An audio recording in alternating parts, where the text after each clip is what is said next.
was like shaped around a constant trauma state for many, many, many, many years of my life. You've said very little about your own history. Why now? It really just felt disingenuous to do an episode on suicide and not admit that I've thought so much about killing myself. Mm-hmm. How did you stay alive during this time? Craig, sometimes I don't know. Welcome to Back from the Abyss. I'm Dr. Craig Heacock. Today I sit down with Laura Mae Northrup, psychotherapist, creator of the Inside Eyes podcast, and author of Radical Healership, for the second of our two-part summer special. This is the first time that Laura has shared publicly about her healing journey, and I feel so grateful and honored that she trusted both me and you listeners to hold her story with the care it deserves. Before we start my conversation with Laura, I wanted to let you know about an upcoming training that I'm doing with our season sponsor, Elemental Psychedelics. I get a lot of therapists reaching out to me asking how best to learn about working with ketamine, and I always tell them the same thing. You need to first experience ketamine yourself in a proper container and with thoughtful preparation. And I think the best way to do this is through an experiential training. My first experience with therapeutic ketamine was through the intramuscular route, and looking back, I wish I'd started with the oral sublingual ketamine, as this is a much more gentle and versatile way to learn about ketamine. And that's how Elemental introduces folks to ketamine via the sublingual route in a thoughtfully and lovingly created workshop space. There are still a few spots in Elemental's next ketamine-assisted psychotherapy training. It's this October 14 through 18 in the mountains outside of Boulder, Colorado. It's a small and intimate group setting and a unique opportunity to take some time out from your practice and do something deep and meaningful and ultimately very connecting. I'm always impressed what a really cool group of people gather for these trainings. I'll be there to share what I know about ketamine, along with an awesome group of facilitators. If you've been thinking about getting into psychedelic-assisted therapy but haven't been sure how to do it, this is a way to jumpstart both your experiential learning and your knowledge of the who, when, how, and why of ketamine-assisted psychotherapy. Check out elementalpsychedelics.com for more info and registration. And many thanks to Elemental for their sponsorship support of the podcast. Okay, back to my conversation with Laura. Again, I'm so grateful to be able to share this with all of you.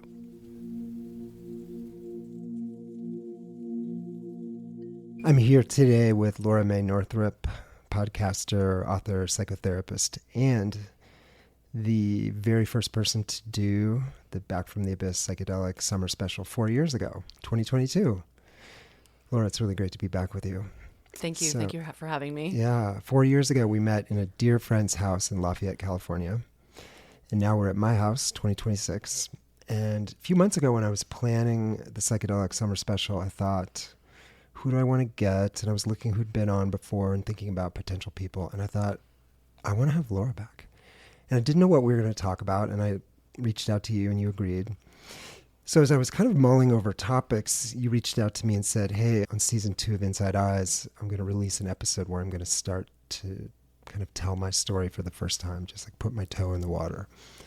And that was the episode that you all heard last week, the suicide episode. And it was such a moving, powerful episode. I listened to it twice right away. I took tons of notes. I reached out to you and I said, can we do a deep dive and really understand what that healing path looked like? And here we are. Yes, here we are. I'm curious, Laura, you have spoken all over and written, and your wonderful podcast has made it clear that you are deeply interested in helping sexual abuse survivors heal and find a way out. But you've said very little about your own history and what your own healing journey was. And I'm curious, as we dive into this, why now? Again, you've been a public figure here for a long time, and I've been aware of your work, I think, since 2020.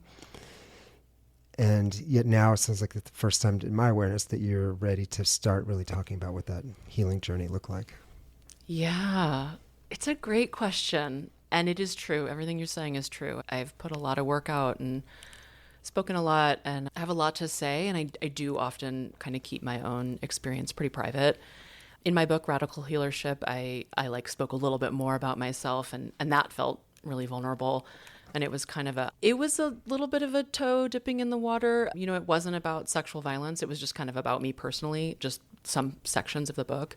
And one thing that happened is that, you know, as I am speaking to people who are so vulnerable, survivors of sexual violence, and kind of saying, here's a path toward healing, or, you know, asking people to be interviewed and tell their own really personal stories, I was aware that I wasn't even saying, I mean, in my first season, I didn't even say that I was a survivor.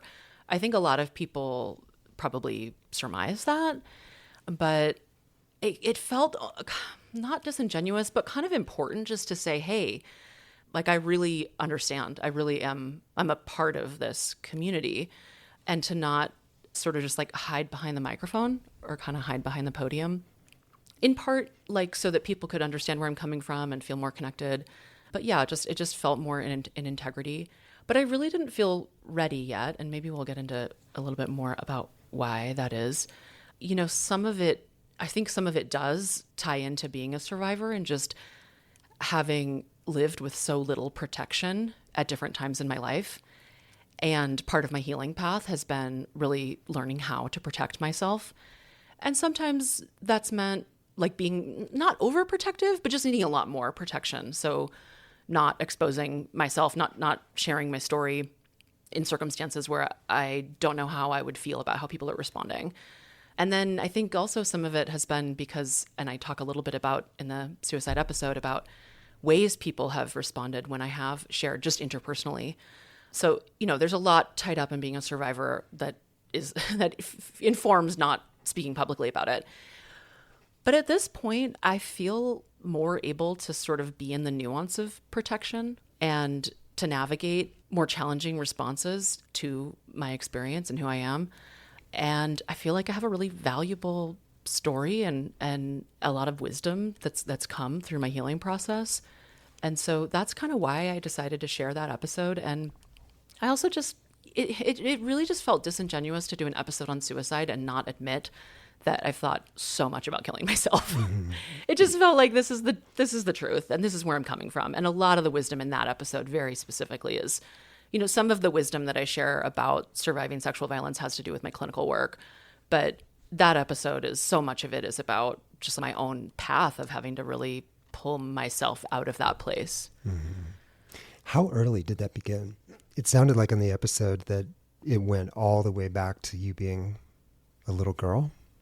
I would say that, you know, I can't pinpoint a moment when I started to think about it, but I would say that at whatever point a human being develops the capacity to think about the fact that they could end their own life, that's kind of where that starts for me.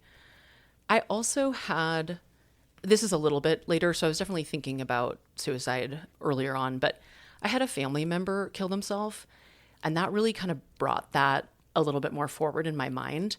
In some ways, it actually helped me understand that maybe I shouldn't do that. But, you know, at some point I was learning about people killing themselves. And so that information was like, okay, this is something people do. But I think even before that, I just felt this deep sense of, I don't belong here. This world's not safe. And there's something really relieving about the idea of ending my own life. Mm-hmm.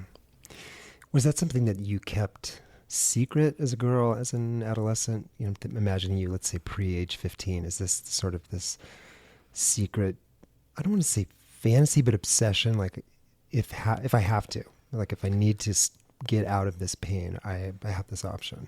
I wouldn't say it was an obsession. I think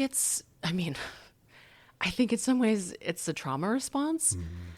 And I say that not to only speak in a psychological way. I mean, I think about it in a deeply spiritual way, like I talk about in the episode as well. But I think in some ways it's a prayer for something different. Mm-hmm. It's about, like, I actually want transformation. I don't want whatever's happening right now to be my experience. And so killing myself is a very powerful transformation. It's not the transformation that I ultimately took, thank God. But yeah, I don't think of it like it was an obsession. I think of it like I would get really triggered. And I was, I lived in a triggered state, not just for, a few hours, one day, once in a while. I was like shaped around a constant trauma state for many, many, many, many years of my life. How did your suicidality evolve? Again, I'm thinking through your adolescence and as you got older. Did it get more intense, more specific? Did it start to manifest with starting to carry out actions? It got more, I would say it got stronger at times when I felt a lot less connection to people. And so, for example, when I moved from one city to another city, the suicidal feelings would get really intense. The next time I moved, they would get really intense. I feel like a cliche talking about this a little bit, but it really is so. I think it's so important to talk about. To just talk, to talk openly about it. Breakups, like I would feel so deeply alone. Yeah, just any time when there was some kind of rupture with my community, whether that meant because there was an actual like breakup or just like moving's not really a rupture, but it is a complete transition for how often you're seeing people and connected to people, and feeling alone. It was like it wasn't just feeling alone. Like I was fine with alone time. I traveled for months alone. I could be alone for hours. I was happy to be by myself. When I say alone, I mean feeling this deep, deep sense of like, I am not safe. I don't have a connection with the world. So it's like disconnection led to aloneness, which led to feeling deeply unsafe. Yeah, and I'm trying to think about the way to maybe put it into words in a way that's more articulate.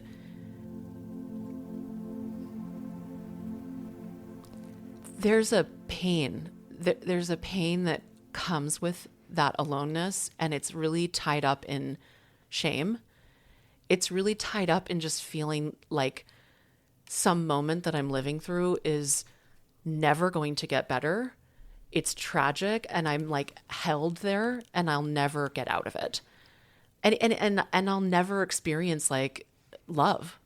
I think a lot of it is like I am alone and I don't feel lovable, and I feel like deeply, deeply ashamed, even though some of these circumstances would be, I moved to another state. It's not like I was like, my friends all rejected me. Though I'm sure anytime I was rejected by a friend, I also probably felt some twinge of this. But it really is like just it's just going right back to the trauma.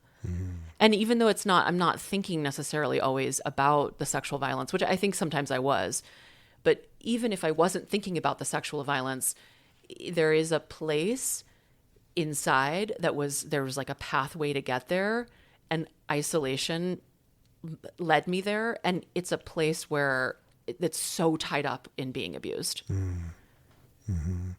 One of my favorite lines from that episode of yours we played 2 weeks ago was when you said, "The punk scene saved my life." And I'm wondering if it ties in with this, that the punk scene was a way to feel connected and seen and loved. Maybe like we are all in this, music scene together. Say more about that. How did that save your life? Yeah, like I said in the episode, the punk scene, I could critique the punk scene a lot. And I just have to say that in case any punks are listening or people who have critiques of the punk scene. I could critique it up and down about all kinds of things, about the politics of it, et cetera. But one thing I will say is that it's a group of people who are saying, we're going to speak the truth about violence. Whether or not they successfully do that, that's another episode of another podcast. But the fact that they're saying that meant so much to me.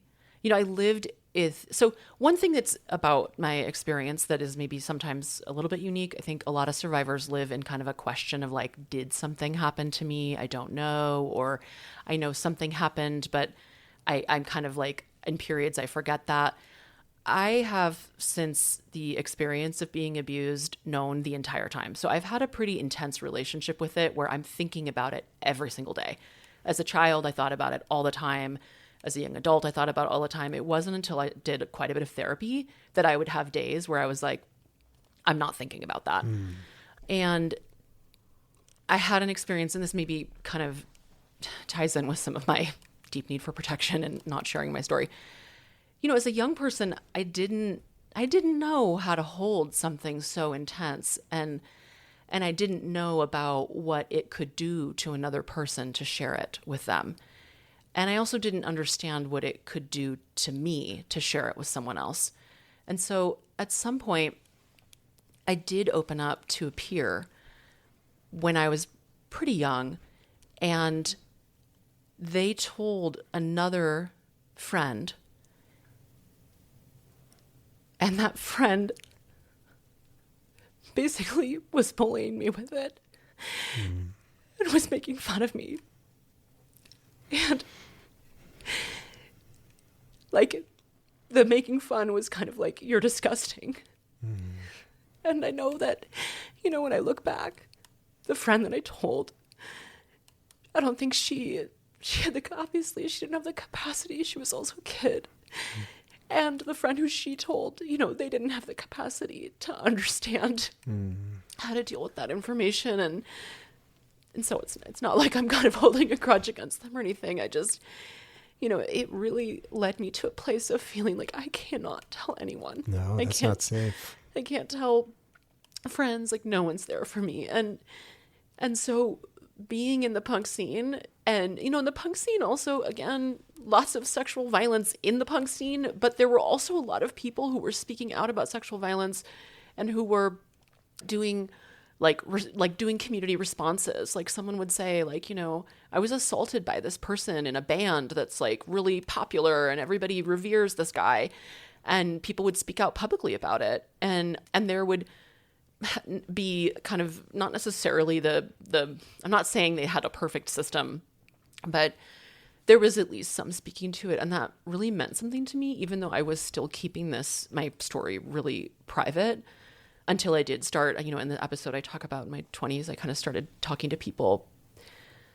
Yeah, the punk scene felt like it was saving my life a little. And it's also a place where you can go and have like wild unhealed trauma, and people are just like, yeah, let's all hang out and be really, really, you know, self-harming together. And like, but we're keeping each other alive, right? Like, it's also like everyone's trying to keep each other alive, even though everyone is very traumatized. So you could actually speak about what had happened to you with your people in the punk scene, or at least touch on it. You could. I wasn't. I wasn't. I mean, there were people who were. I was a little bit. But so I was a little bit. And then I think I mentioned it in the episode. You know, as I would tell people about it, like, people would just say stuff to me like, I wasn't sharing graphic details. I wasn't like sharing a lot, but people would just say things like, wow, if that happened to me, I would kill myself. And, you know, I would feel really alone again. Like, wow, you just said you would kill yourself if you had my life. I would feel really alone. So I started to kind of go back inward and not tell people. I think also sometimes people would ask in a way that was, you know, kind of like, maybe I would say, look, I'm a survivor, and then somebody might want to know more. And sometimes that wanting to know more, I think also is not really knowing how to interact, and sometimes asking because they're just like, it's like they're watching a movie.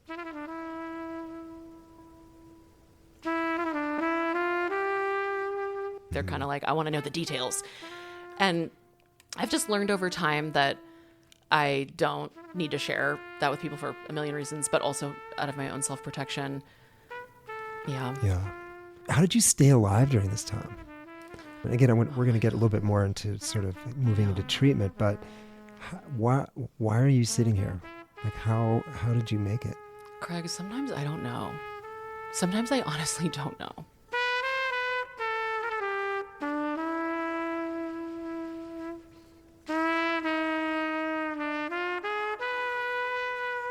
I'm like looking back, you know, and for people who have known me for a long, long time, I think I'm almost unrecognizable from what I was like in my teens and in my early 20s. I mean, of course, I'm still me, but I was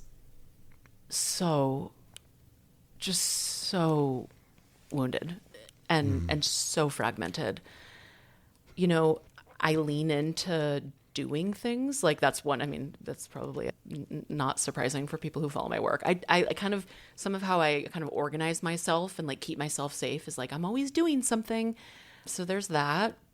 I think that I really leaned into certain friendships where, I don't know that I would say all of those friendships were healthy, but we would sort of like trauma bond and kind of keep each other alive through like just being like, I'm always here for you, even though, of course, that process of trying to save each other usually results in not just, you're saving each other in the moment, and then your friendship is falling apart when you get way too into like trying to rescue each other. Mm-hmm. But honestly, like my friends, I'm really, really into friendship. So I think that's been a big part of it. Yeah, projects.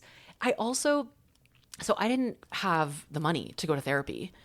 I think I went to one therapy session through my insurance when I was like 19 maybe, or 18. And it was this, they just assigned me this guy. And I was like, oh boy. I was like, I can't. Like, I was like, dude, no. I don't know what you're doing, but I'm leaving. And I never came back. And I didn't understand, I didn't have the information that I could be like, hey, I want a different therapist, or can I have a female therapist? But so what I was really into is self-help books.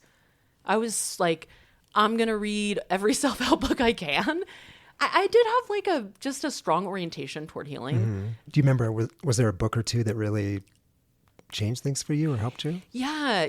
One book that I read, this is so corny and so 90s, but I read that book, The Dance of Anger. Oh, yeah. It was really helpful. And I was really angry. And we can talk more about that if you want, about just kind of my, there was a lot of anger about what had happened to me. Mm-hmm. And then Stacey Haynes wrote, I think it was called The Survivor's Guide to Sex. And then I think later it was released maybe as a different book, but called Healing Sex. But The Survivor's Guide to Sex I learned about when I was in college. And I was like, okay, I'm really, anything I could find like that, I was like, I'm reading it, So, yeah. Mm-hmm. That was this really resilient part of you. It's like, I got to get a way out. Yes. Yeah. I think that's been really strong for me. Mm-hmm. Even amidst the like, I could kill myself. There's also a part of me that's like, go to the library and get a self-help book. Well, again, maybe that's the answer in part to my question. Like, why are you still alive? Because there was a part of you hell-bent to die. And there was a part of you saying, I got to figure this out. I got to learn enough or find a way. Yeah. How and when did you finally get into psychotherapy, get into treatment? What did that look like? And I'm curious. Yeah. To go from so much secrecy, so much hiding, so much. The way I got into psychotherapy is that I was in a relationship and it was challenging. We were struggling. And I don't know why my partner I think my partner wanted us to go to couples therapy. I used to be really emotionally avoidant. I mean, I would say I had like kind of disorganized attachment, but I also was like pretty avoidant. And people would feel really frustrated by that when they date me. I'm sorry, everybody that I've been avoidant with. Now I understand. And I've gone through my own deeply anxious parts as well, but as one does. So we started seeing a couples therapist, and the couples therapist, she was really, really solid. She was like, she would just be very direct. And I'm so glad this was my beginning of therapy, like having someone who's just very direct, very engaged. And then she started seeing us 1 week together and then 1 week separately. I think she could clearly see like I had so much trauma that I probably needed to do some work outside of the couples therapy. Then our relationship ended and I continue to see her. And this was like small town world. So like, what I'm describing, like, I don't do this as a therapist. I don't see the couple and the individual. She was teaching a class. I was able to go to the class with a bunch of her other clients. Like, it was very chill boundaries in that way. I don't practice that way, I'll just say, but it was still really beneficial to me. And then this kind of crazy thing happened. So she was like someone I finally was like, okay, like someone can help me. And I trust that she can help me kind of get somewhere. And yeah, and she was beloved. And I talk about this in my book. She was diagnosed with cancer, and she and my dad both died of cancer within like 2 months of each other. So my dad was dying of cancer. He died. I went to go visit him.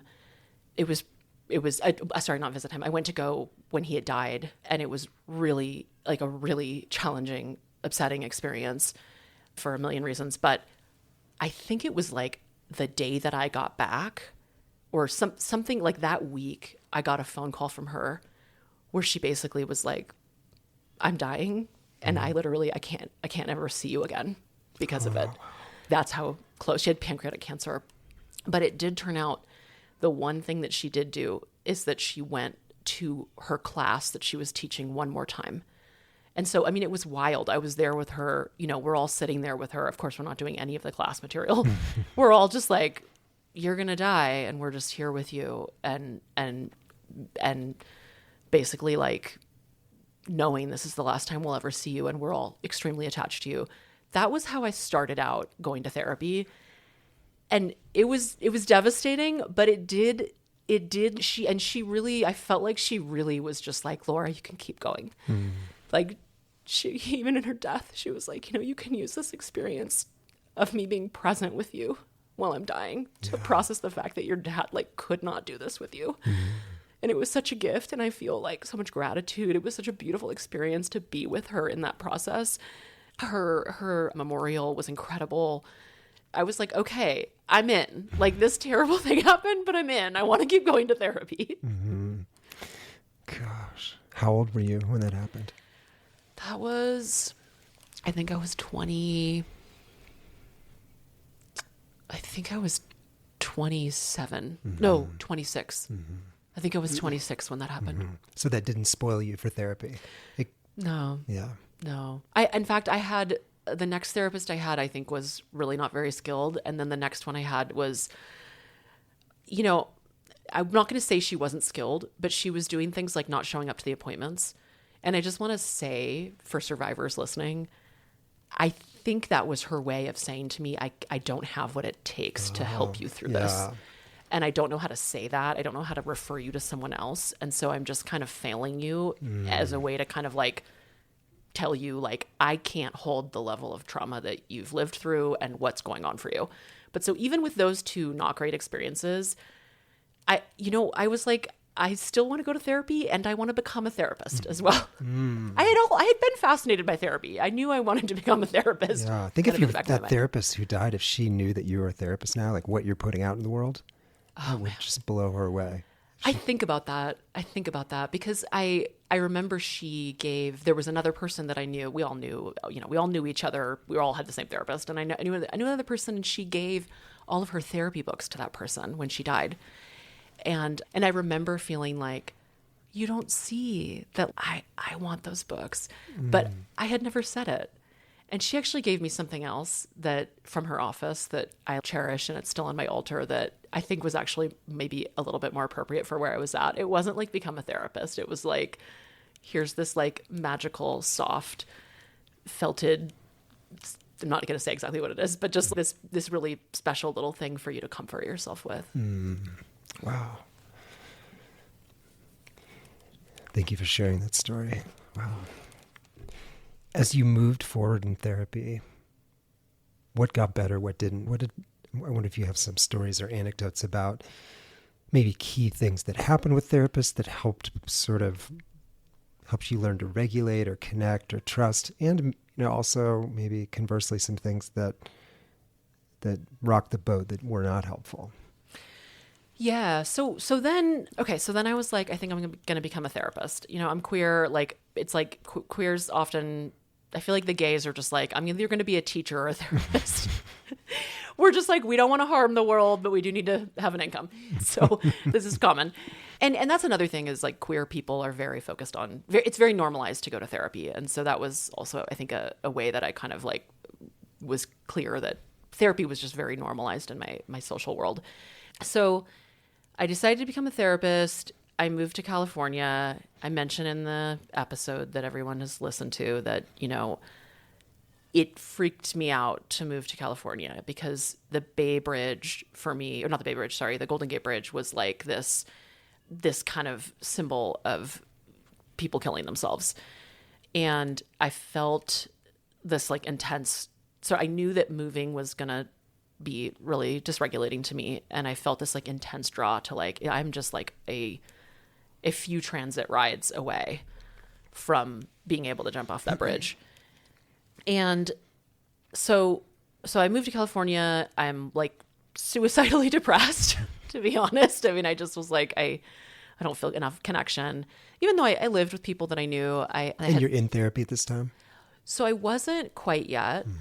I moved there. I didn't have a therapist. I was like super depressed, really struggling. I then got a therapist. And, you know, she also couldn't really help me, I think. She was like, okay, I'm going to text you every single day to make sure that you're alive. And I was like, okay, this feels kind of a weird, it didn't make sense to me. And I wasn't that connected to her. So I was kind of like. Sounds like she was doing that for her. I think so. I was like, thanks for the text. I'm alive.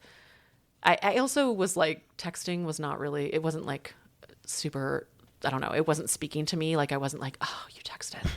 I was like, yep, I'm alive still. Like, just so you know. And then, yeah, she was like, you know, I want you to do these grounding exercises. I was like, okay, cool. I'm doing the grounding exercises every day, da, da, da.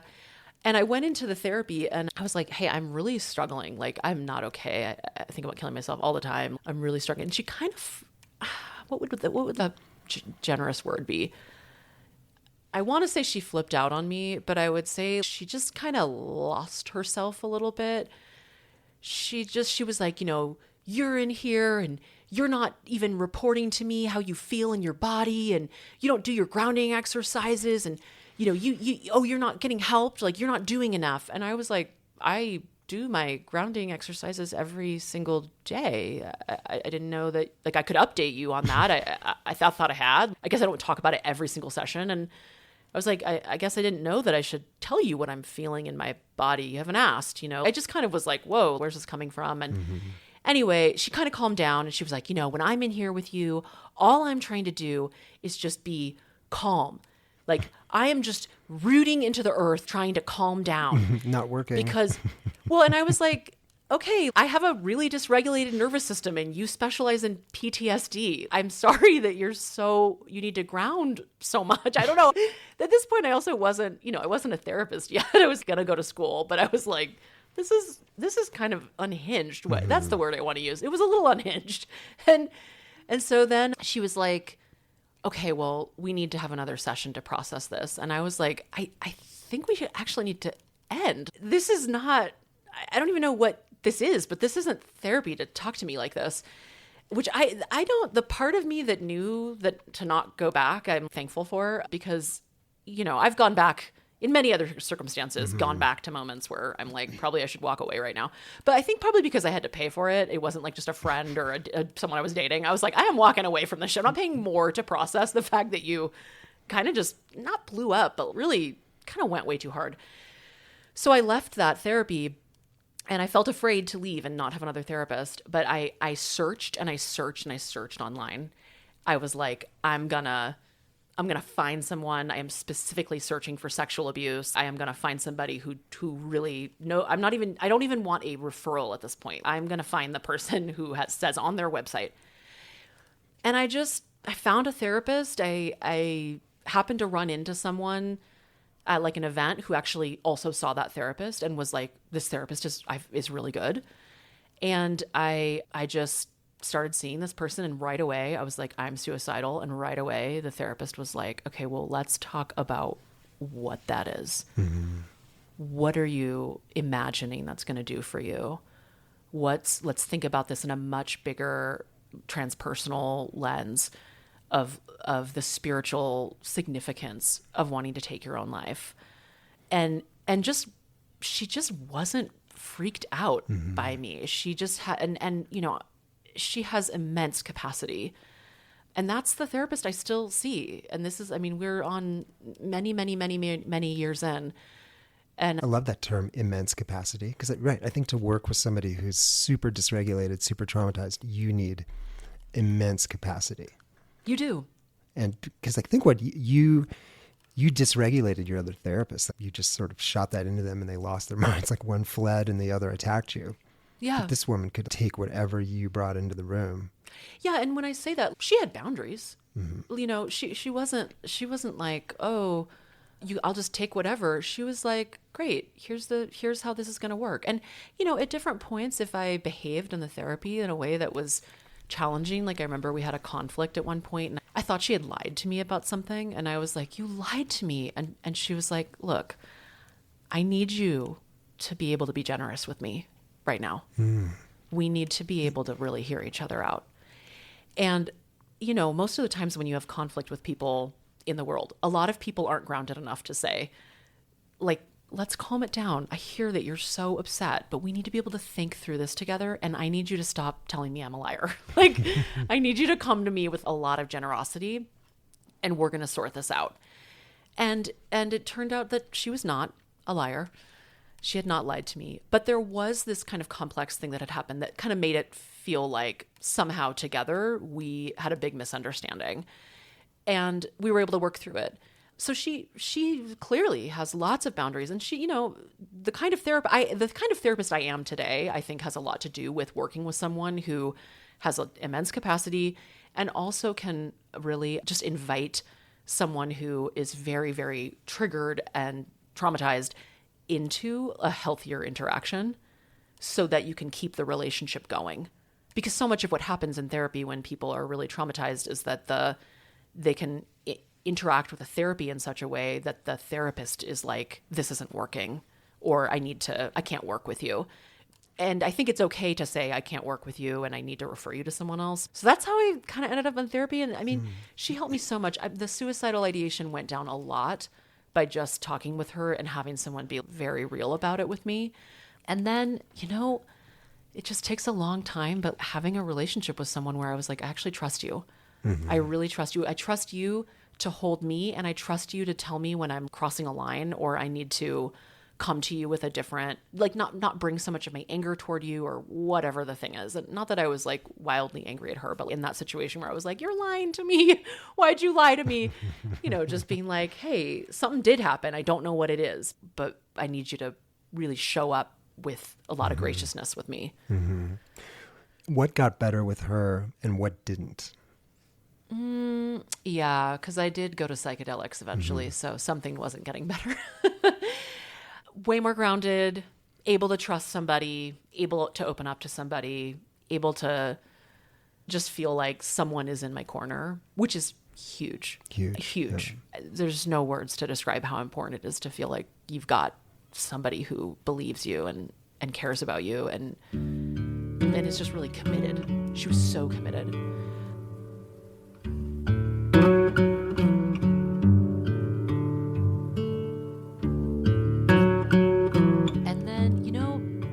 What wasn't getting better?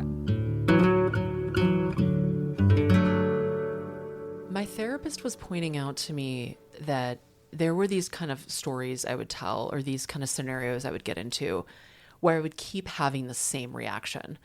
I would be appalled that, for example, a man would be sexist toward me.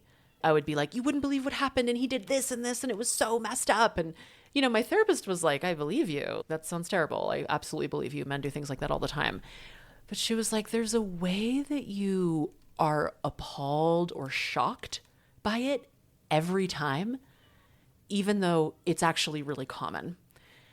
And I would get very dysregulated about this and lots of things, like not just sexism, but many, many things.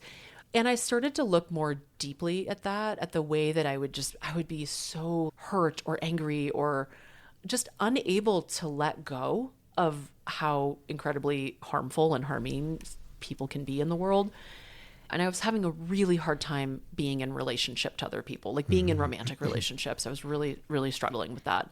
So is it fair to say maybe with your therapist, you learned to find safety, find regulation, find connection, find trust in at least some context or contexts, but then you go out in the world and you realize there's still relationships or interactions that, boom, just light that trauma stuff on fire?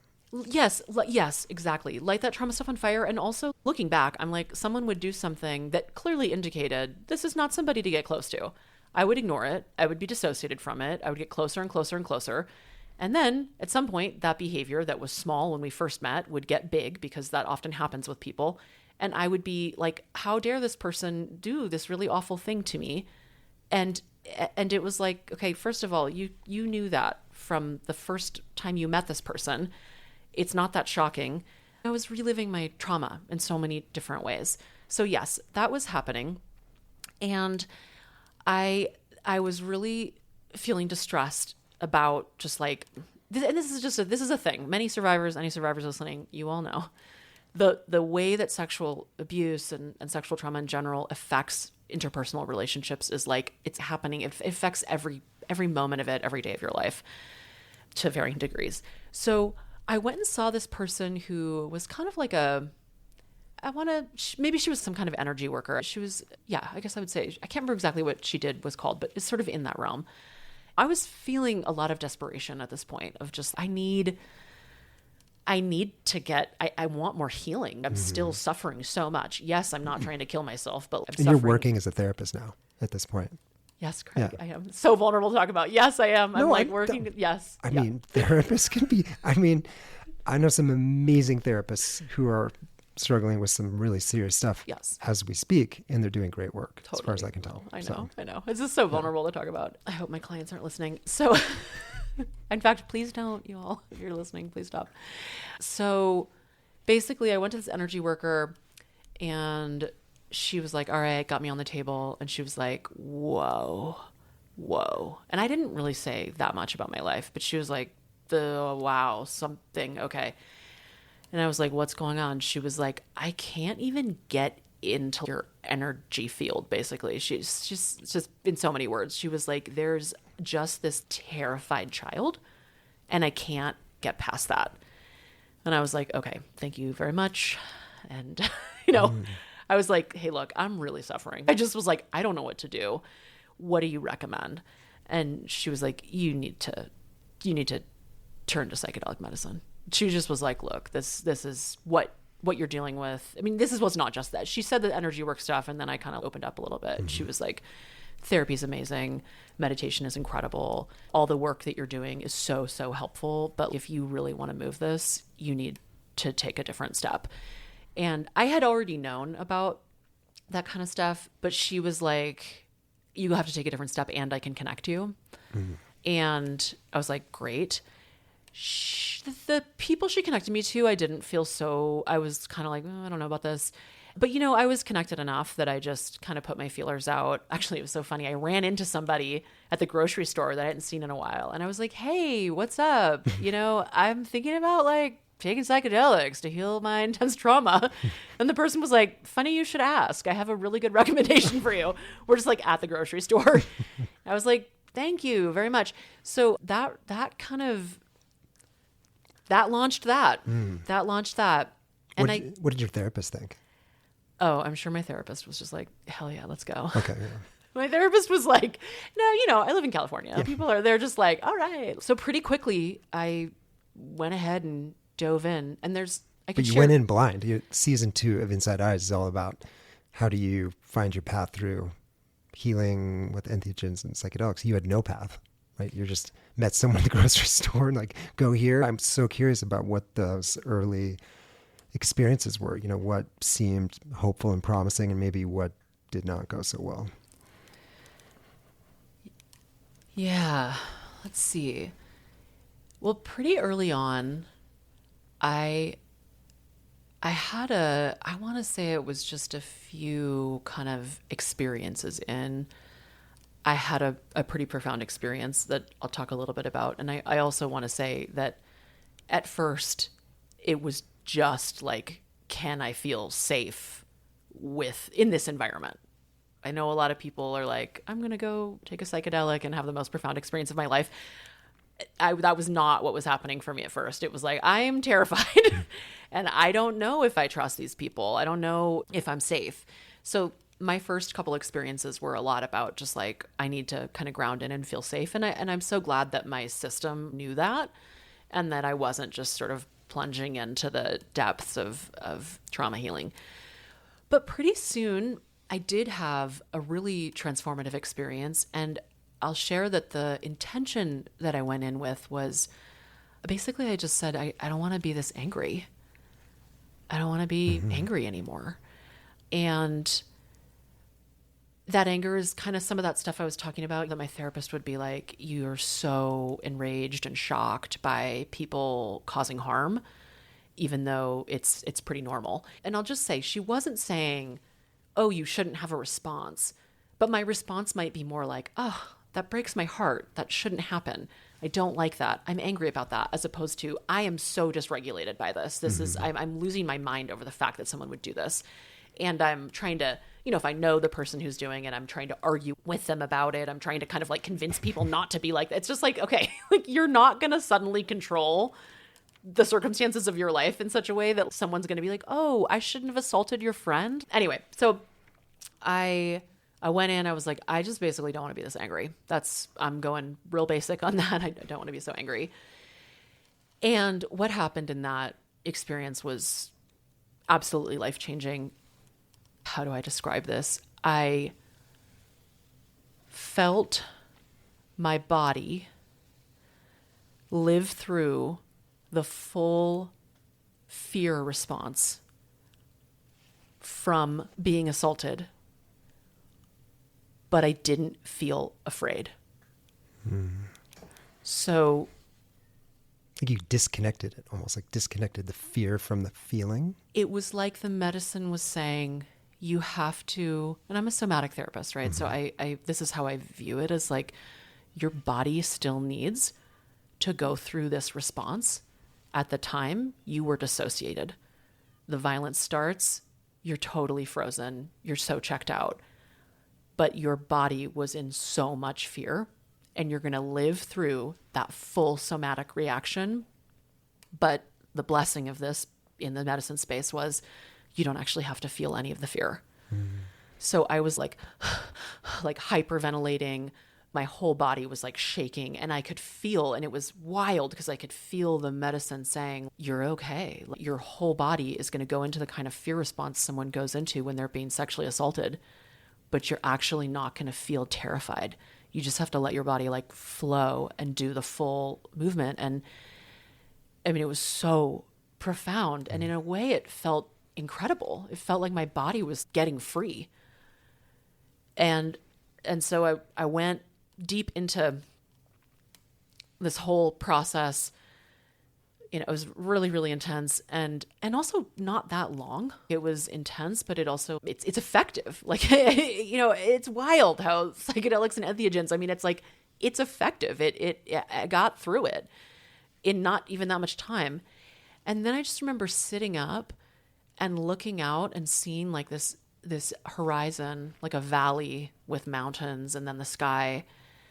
And I was looking out, and I just felt this deep sense of like, all that anger is because I just really needed to be validated.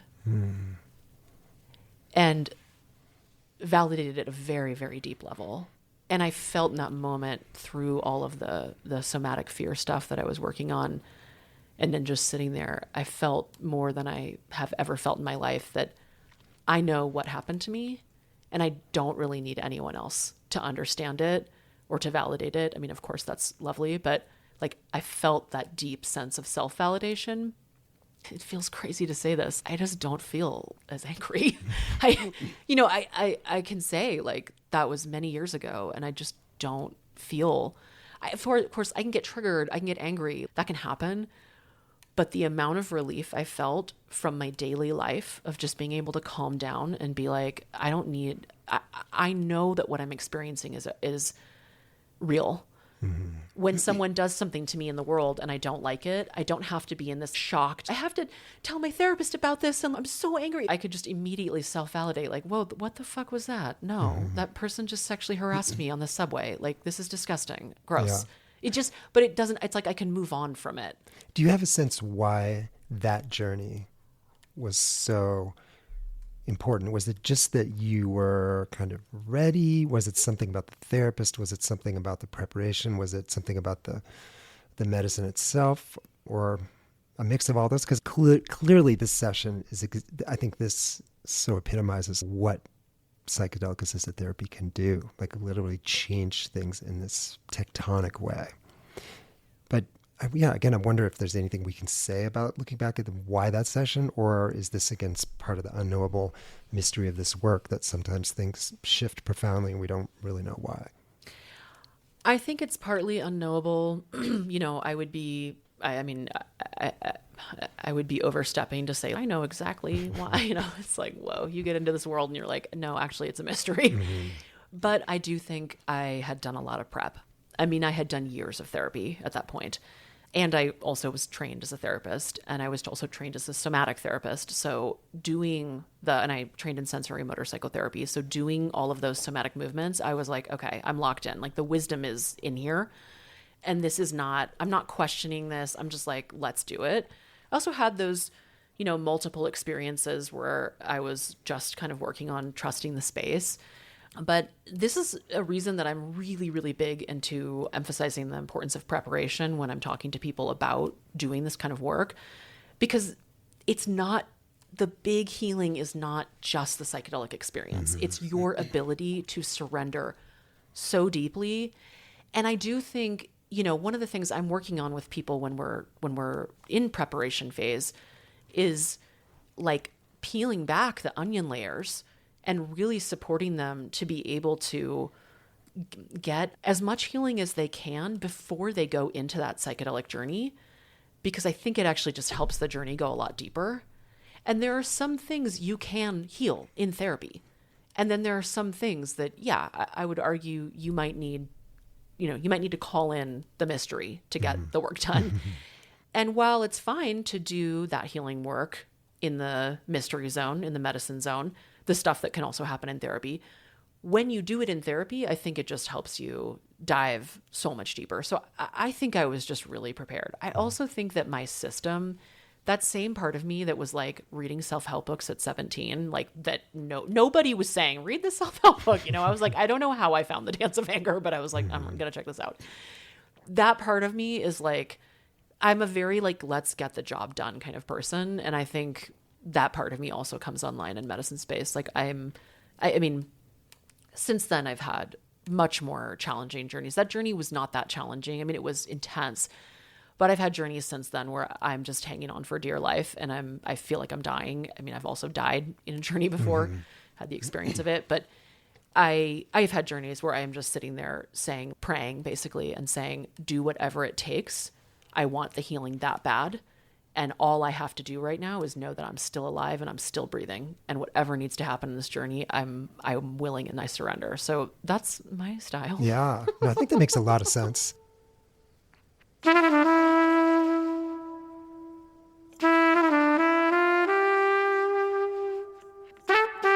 As I listened to season 2 of Inside Eyes, I thought, okay, and you even said this is sort of like your gift back to the world. Like, hey, I learned a lot of hard lessons. I did a lot of this DIY years ago when there was no one to really guide me. And so let me please give you some wisdom, hard-earned wisdom.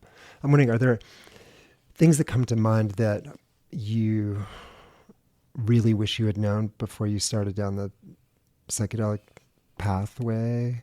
Because again, you were just kind of having to figure it out on your own. Yeah, I feel like I got really lucky. Like, so lucky. It has not been all perfect, but I have not worked with any facilitators that are, abusing the people they work with. If anything, what I would say is for people listening, if you're embarking in this world, there's lots of people who are in the sort of so-called psychedelic space that you might meet, people who are doing psychedelic work, either as practitioners, but also just people who are clients or journeyers that can get a little maybe out of integrity with their work, where they're sort of like, this is how many journeys I've done, or I'm so healed or whatever. And I think I pretty quickly was like, I'm just interested in people who talk like that. Another thing I was really struck by in actually both seasons of Inside Eyes was you talk a lot about the mythopoetic realm. Mm-hmm. You did, I think, a whole episode on that in season 2. I wonder if you could just share a story or anecdote of how working in the mythopoetic realm was helpful in your healing journey. Yeah. Okay, so when I talk about the mythopoetic realm, I'm also talking about the experience of the body. Like, I think that, and I talk about that in season 2 of Inside Eyes, that can overlap. One of the places where that was really meaningful for me was to have the experience in a journey space of my body dying. And obviously I'm alive. My body didn't actually die. So I think a lot of trauma survivors fear death. I mean, I think a lot of us fear death because we live in a whole world that's trying to stop us from dying. And many of us don't have the kind of cultural support to embrace death. But I certainly have had lots of fear of dying. And I think sexual violence, depending on the kind of sexual violence you've experienced, can feel like you're going to die. And I had this experience in a journey space where something started to happen. And I was like, oh my God, this is so bad. This is so bad. This is dying. I'm dying. I wasn't dying, but I was able to kind of surrender to it. And I was like, oh, I know what this feeling is, because I already know how to die. I already know what dying feels like. And I talk about this in season 2, actually. That process of getting connected with this experience that is so ancient, it's so human, it's so now, and it's also so all of our past, and it's so symbolic. It allowed me to, in some ways, start to change my relationship to being alive and to dying. And ironically, the thing that came from that experience is that I had a huge relief in how much shame I was feeling.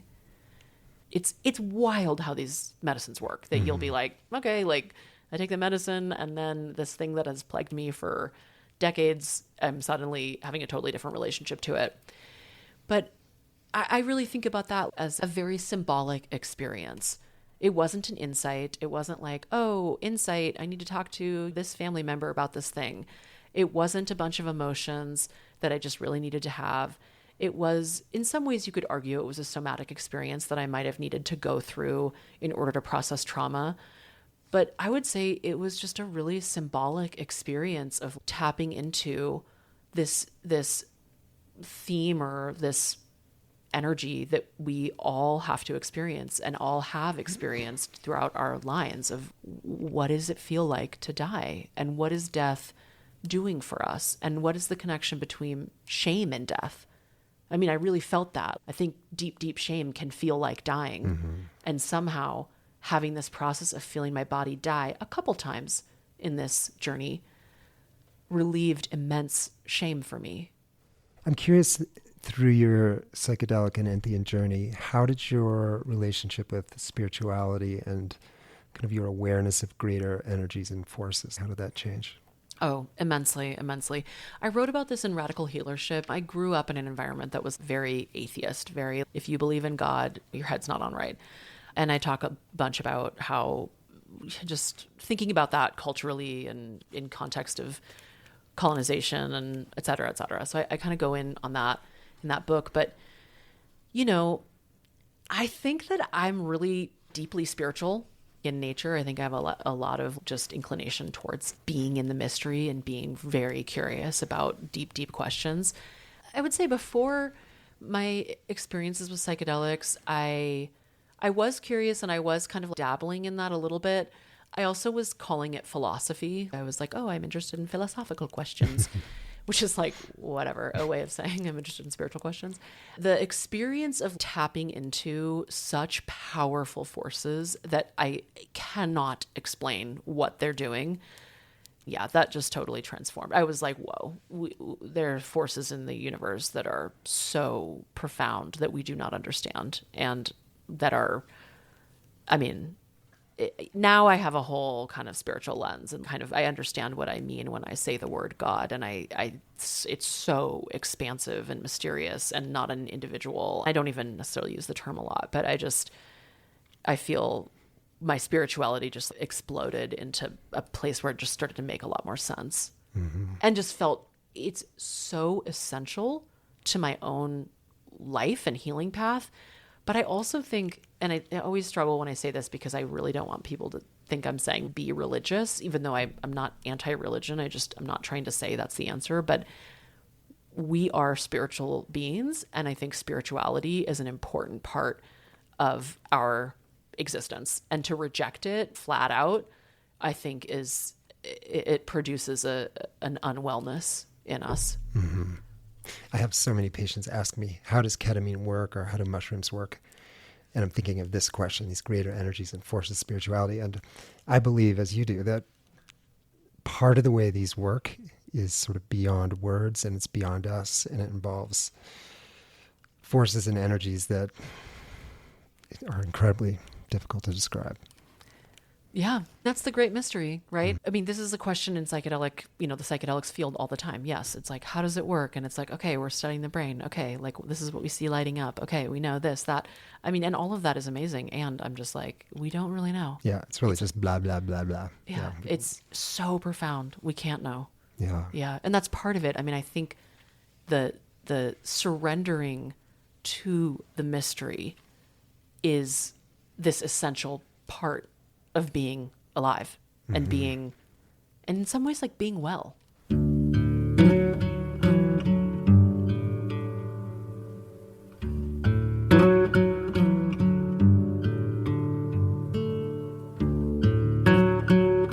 One of the parts of your suicide episode that struck me so much was your description of this little girl part of you and discovering this kind of little girl part of you and this eternal scream. I was just so moved by that. And I'm wondering, as you have gone through psychotherapy, a lot of it, and psychedelic healing journeys and integration, where is she now? Is she still part of you? Has her scream or her agony changed? I mean, what? Yeah, I remember stopping the recording and I wrote down a note and I said, where's that little girl now? So I wanted to ask you that. That's a good question. This might sound like something people have heard before, but when we experience something so intense as sexual violence, we don't like heal and then it's like it didn't happen. We have a relationship to it over time, and that everything, the death of a parent, the birth of a child, changing jobs, ends of relationships, beginnings of relationships, creativity, expression, new forms of creativity, expression in your life, everything can bring up the grief and the experience in different ways and just kind of trigger new little aspects of it. And trigger is maybe not quite the right word, but just kind of it's an invitation to deal with it and grow with it in a new way. And I would say that little kid in me is still there, but is definitely much more related to, and I think a lot safer. I think I'm taking much better care of that part of myself. So I don't want to say the part of me that was just in absolute kind of horror and shock. I hesitate because as I am very far on this journey, and certainly I am not done with it, but when I speak, and I know I'm speaking to sometimes people who are not super, super far on that journey, I don't want to try to promise that these parts of ourselves just go away and we are never dealing with them again. And I spend a lot of time being like, okay, you're getting into your denial phase where you're trying to pretend that you're not traumatized. I'll be like, interesting choices today, Laura. Are you pretending you're not really traumatized? You're not really tending to those parts of yourself. But I think that the relationship deepens and it changes. And so, yeah, she's still out there and I'm taking care of her. Mm-hmm. How about suicidality? Is that still something, is that on sort of a distant back burner for you, or is it actually, in fact, often not even present? I would say it's mostly not present, but sometimes I still feel that feeling, but it's a really different relationship. And what happens is something will occur, and I get triggered way, way, way less of the time now, but something will occur, I will feel activated, and I might go to that place where I'm like, I want to die, but it's worlds away from I'm going to take an action. It's more like, oh, there it is. Okay, yeah, it's almost like I'm harming myself in my mind. It's like I'm like, time to tell myself I'm going to kill myself. I'm laughing. It's not funny. It's fucking terrible when it's happening. But, I can get that triggered, but it feels a lot more like, whoa, that if you're feeling suicidal, you're really triggered and that you need to take care of yourself right now. I do want to say, because I want to give people hope, it's a lot less often than it used to be. I mean, I used to feel that way just a lot of the time. Now it's like a handful of times a year I will feel like, whoa, something has happened that I'm really, really activated about, and I have this feeling and I need to take care of myself. Mm-hmm. And I have clear ways that I can take care of myself. Mm-hmm. What are your favorite? Well, I think one of the really big ones is being connected to people, but also just being like, hey, you're really traumatized. This is a pattern. You have this little thought process where you think about dying, and you need to take care of yourself. And you also need to recognize that whatever trauma or whatever triggered you, take that seriously. What needs to be done there? For example, I don't have anything in my life that's triggering me constantly, but I used to. I used to have people in my life or circumstances that were so activating. And it's like, hey, don't do this. Actually, just this, it's not about, I remember I had a really, really challenging friendship that I was like, I think it's at the end. I think this friendship needs to end. And the other friend was like, no, we need to keep working through this. And another friend of mine who knew us both was like, Laura, you're really not showing up. Basically kind of like, what's up with you that you won't keep working on this? And I just remember thinking, are you serious? Like, this is like, both of us, me and this other friend, we needed so much therapy. We needed so much to be able to interact in a healthy way. We're hurting each other. It's really a struggle. I think if we kind of call it now, we can at least interact socially in our community in a way that's safe and calm. But we're struggling so much with each other. And yeah, to have somebody kind of telling me like, you got to keep working. No, sometimes you need to just, with so much compassion, set it down and just not be so triggered out of your mind and do some work and maybe come back to it later and maybe not. So yeah, I'm a fan of like also finding out what parts of your, what part is like, you need to work through it to stay in that situation. And what part of it is like, hey, that job is making you fucking insane and you need to quit the job. It's not about you finding a new way to be at the job. Yeah. Lots of therapists listen to this podcast, and I wonder if you might have some thoughts for people who are sitting down for those early sessions, who are having clients that are sexual trauma, sexual violence survivors. I think we've heard a couple stories about what not to do, but just what are your thoughts and wisdom about trying to work with people that carry this kind of pain? Well, one thing I'll say, and I consult with therapists all the time where people are like, hey, here's my case, here's what I'm concerned about. And one thing that I think a lot of people maybe don't appreciate enough is that you need to just allow the time that it takes for the trust to build. If your client is coming to you and they're not talking about their sexual trauma, they're not sharing details of it, they don't seem to be working on it, but you know that it's there because maybe in the intro call they talked about it, to not force it, just to make space for that person to bring that forward when they need to. I also think it's important not to neglect it. Like, we don't want to become the unseeing, uncaring parent that doesn't want to know about the abuse, but we also don't want to be forcing or pushing. We want to be making a space where we're saying, I'm awake, I see what's going on, and I'm also allowing you to move at the pace that is reasonable and required for you to create trust and heal here. Mm-hmm. Yeah. One final question. You've been on tons of podcasts. I've heard you on lots of podcasts. You've been on this podcast, but usually, almost always, you come on the podcast as an expert. Mm-hmm. Today, you came on to tell your story. I'm just curious, what's that been like from weeks ago when we decided we were going to do this until now, this process of realizing that you're going to talk into the mic about yourself? I mean, okay, so one thing that listeners probably maybe know this about you, but like, you're going to let me listen to this beforehand, and kind of say, okay, like, I feel okay about that being in, or like, oh, I got to take that out. I'm trying to just be as open as possible, knowing that I can, take something out later if I need to. It's really vulnerable, but I'm also, I also can feel how much healing I've done. There was a time in my life where I could never do this. I would feel too afraid of you, like afraid of what you're thinking of me, or even just like afraid of like what you might say to me, and afraid of people listening, just like afraid that I can't get the words out. I think I can just really feel, I wish I could like share the feeling with people because I can feel it in my body of just like, I'm okay. I'm really okay. We're way more than okay. I'm way more than okay. You are awesome. Thank you.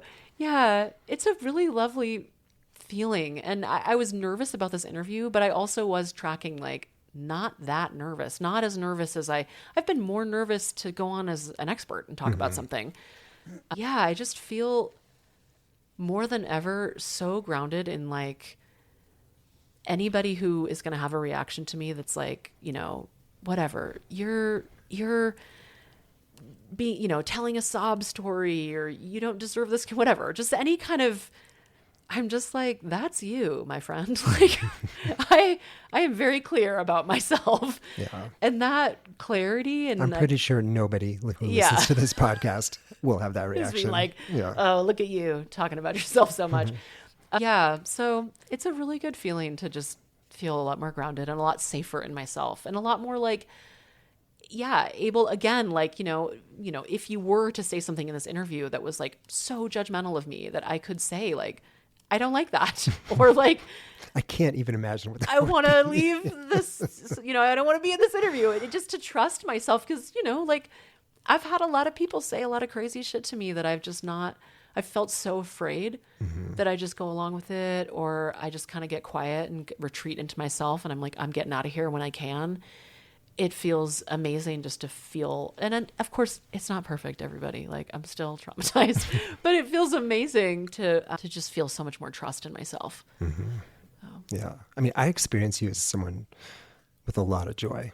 I have a lot of joy. Yeah. Even when we first met years ago, I thought, wow, Laura has a ton of joy. Yeah. And yeah, and it sounds like you have a ton of trauma too, but I experience you as someone with a ton of joy and excitement and curiosity and drive and like, yeah, that's my judgment of you. I joke with people who are not my clients. I joke with people who are like my friends that my style of therapy, I'm very direct, but I also joke that it's like a little comedy routine, which I'm not making jokes the whole time, but my clients and we all have our inside jokes about like, you know, just the different aspects of what's going on in their lives. And I try to bring a lot of humor. I mean, when you're working on stuff like this, it's like, that's a way I survive. Is like laughing and joy and being able to like make a joke about something that's, I wouldn't say I have a morbid sense of humor, but just like being able to joke in moments where it's like, wow, we are heartbroken and we're going to also laugh about this. Yeah, me too. So, yeah. Well, this has been a total delight. I'm so grateful you came all the way here and that we got to record together again. The recording we did 4 years ago was just such a memorable and beloved episode. And I still get comments on that. So thank you, Laura. And you're doing amazing things in the world. Thank you so much, Craig. And thanks to all your listeners just for showing up to this. And I want to just say one last thing, which is I know that sometimes listening to the story is inspiring, but people really struggle to do the work in their own lives because it's harrowing and hard. And I just want to say that if anyone is listening and struggling with that, it's worth it. I would not take back any of those challenging journeys, any of the challenging therapy, any of the challenging experiences. I feel so much more at peace in my life. And well, that's exactly why this podcast exists, right? For me, in my mind, like there is hope and it may require a ton of work, and you know what? It's worth it. Yeah. It's worth it. It's totally worth it. Yeah. So thank you for having me. Yeah, you're most welcome. Bye. We love to hear your feedback and comments. You can email me through my website, craigheacockmd.com. And we'll be back next month for the continuation of Season 8. Thank you for listening.